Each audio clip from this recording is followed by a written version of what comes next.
नमस्कार, मैं हूं आपके साथ मुस्कान अजमानी और आप देख रहे हैं प्राइम टीवी की खास पेशकश 24 का दंगल किसका मंगल।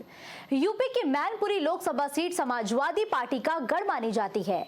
यूपी की 80 लोकसभा सीटों में से मैनपुरी की सीट भी बेहद अहम है। यहां सपा साल 1996 के बाद से लगातार जीत रही है, कभी मुलायम सिंह यादव तो कभी डिंपल यादव, लेकिन ये सीट हमेशा ही सपा प्रमुख के परिवार के ही अधीन रही है। वहीं बीजेपी एक बार फिर यहां विरासत की जंग के लिए खुद को तैयार कर रही है। ऐसे में नजर डालते हैं सीट के इतिहास पर और क्या है यहां का सियासी समीकरण, देखिए हमारी खास रिपोर्ट में। मैनपुरी लोकसभा क्षेत्र का रण, वीवीआईपी सीट का पूरा हाल हिसाब, मुलायम के गढ़ का इतिहास भूगोल, कैसे बना गढ़, कौन कैसे हुआ गोल, जातीय समीकरणों का क्या है आधार। लोकसभा चुनाव को लेकर मैनपुरी में राजनीतिक माहौल गर्म हो चुका है। यूपी की सियासत में अहम रोल निभाने वाली इस सीट पर समाजवादी पार्टी का वर्चस्व रहा है और इसी कारण लोग इसे सपा की घरेलू सीट कहते हैं। बता दें कि साल 1996 से लेकर अब तक हुए लोकसभा चुनाव में सपा ने ही चुनाव जीता है। यूपी के प्राचीन शहरों में से एक मैनपुरी को यादव बाहुल क्षेत्र के नाम से जाना जाता है। 1952 में पहले लोकसभा चुनाव में भारतीय राष्ट्रीय कांग्रेस के बादशाह गुप्ता मैनपुरी से पहले सांसद रहे। 2014 में मोदी लहर के बावजूद मुलायम सिंह यादव ने यहां से बड़ी जीत हासिल की थी। उन्होंने यहां पर भाजपा के शत्रुघ्न सिंह चौहान को 3,04,666 वोटों से हराया था। मुलायम सिंह यादव के निधन के बाद दिसंबर 2022 में हुए उपचुनाव में उनकी बहू डिंपल यादव ने इस सीट पर 2.88 लाख वोटों से जीत हासिल की थी। उन्हें कुल 6,08,120 वोट मिले, जबकि भाजपा के रघुराज सिंह शाक्य को 3,09,659 वोट मिले। वहीं बीजेपी एक बार फिर यहां विरासत की जंग के लिए खुद को तैयार कर रही है।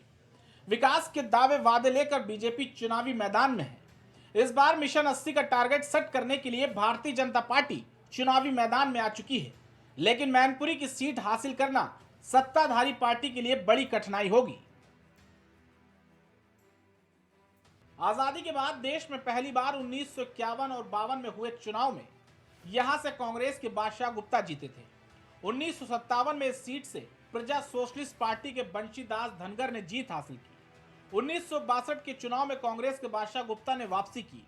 1967 में कांग्रेस ने इस सीट पर प्रत्याशी बदल दिया। महाराज सिंह 1967 और 1971 में 2 बार कांग्रेस के टिकट पर चुने गए। इमरजेंसी के बाद 1977 के चुनाव में भारतीय लोकदल के रघुनाथ सिंह वर्मा ने कांग्रेस के महाराज सिंह को हरा दिया। 1980 के चुनाव में रघुनाथ सिंह वर्मा जनता पार्टी के उम्मीदवार के तौर पर जीते। 1984 में कांग्रेस के टिकट पर बलराम सिंह यादव सांसद चुने गए। 1989 में सपा नेता और कवि उदय प्रताप सिंह जनता दल और 1991 में जनता पार्टी के टिकट पर जीते। 1991 से 1999 तक बीजेपी इस सीट पर दूसरे स्थान पर रही। 1992 में मुलायम सिंह यादव ने सपा बनाई और 1996 के चुनाव में सपा के उम्मीदवार के तौर पर बलराम सिंह यादव यहां से जीते। 2004 के लोकसभा चुनाव में एक बार फिर मुलायम सिंह यादव जीते। हालांकि सीएम बनने के बाद उन्होंने इस सीट से इस्तीफा दे दिया। 2004 में कराए गए उपचुनाव में उनके भतीजे धर्मेंद्र यादव ने यहां से जीत हासिल की। 2009 और 2014 के लोकसभा चुनाव में एक बार फिर मुलायम सिंह यादव बतौर सपा उम्मीदवार यहां से चुने गए। 2014 में वे मैनपुरी के अलावा आजमगढ़ से भी जीते थे। बाद में उन्होंने मैनपुरी से इस्तीफा देकर उपचुनाव में यादव परिवार के तेज प्रताप यादव को मैदान में उतारा। तेज प्रताप यहां से सांसद बने। तेज प्रताप मुलायम सिंह के बड़े भाई रतन सिंह यादव के बेटे रणवीर सिंह यादव के बेटे हैं। 2019 के लोकसभा चुनाव में मुलायम सिंह यादव एक बार फिर इस सीट से जीतकर लोकसभा पहुंचे। वहीं अगर हम यहां के लोकसभा चुनाव 2014 की बात करें तो मुलायम सिंह यादव समाजवादी पार्टी की तरफ से चुनावी मैदान में उतरे थे।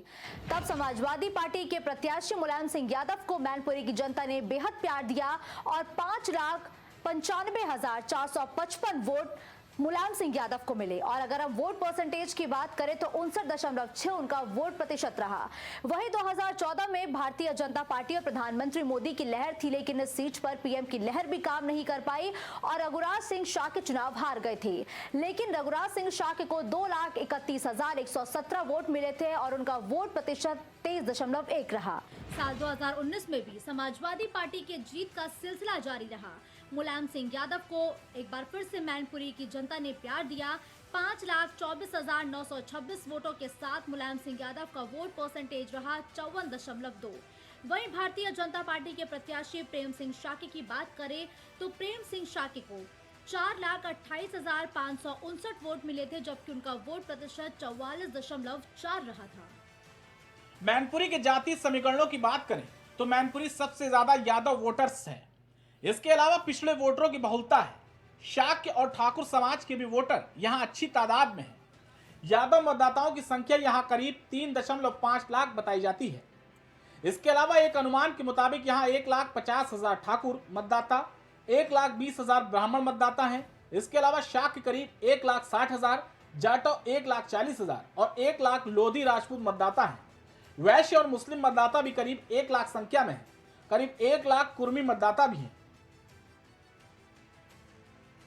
मैनपुरी का जातीय समीकरण: यादव लगभग 3.5 लाख, ब्राह्मण लगभग 1.20 लाख, शाक्य लगभग 1.60 लाख, ठाकुर लगभग 1.50 लाख, जाटव लगभग 1.40 लाख, मुस्लिम 1 लाख लगभग। मैनपुरी की लोकसभा में कुछ भी हो, लेकिन जंग दिलचस्प होगी। जहां मिशन 80 का टारगेट सेट करके बीजेपी चुनाव लड़ने के लिए तैयार है, तो सपा भी अपना किला बचाने के लिए चक्रव्यूह तैयार कर चुकी है। देखना दिलचस्प होगा कि इस बार की जंग में कौन बाजी मारता है। Election desk, prime TV. अब यहाँ पर लड़ाई दिलचस्प है और अगर हम इस सीट की बात करें तो इस सीट पर भी रोमांचक मुकाबला देखने को मिलेगा, क्योंकि मुलायम सिंह यादव एक लंबे समय से इस सीट से सांसद बनते नजर आ रहे थे, लेकिन उनके निधन के बाद यहाँ पर उपचुनाव हुआ और डिंपल यादव को वहां की जनता ने बेहद प्यार दिया। अब इस बार बीजेपी मिशन 80 के लक्ष्य पर निकल पड़ी है। अब क्या समाजवादी पार्टी के गढ़ में बीजेपी सेंध लगाने में कामयाब होगी या फिर समाजवादी पार्टी अपने गढ़ को बचाने में कामयाब होती है, ये तो जनता के हाथ में है। फिलहाल हमारी खास पेशकश में इतना ही। देश और दुनिया की बड़ी खबरों के लिए आप देखते रहिए प्राइम टीवी।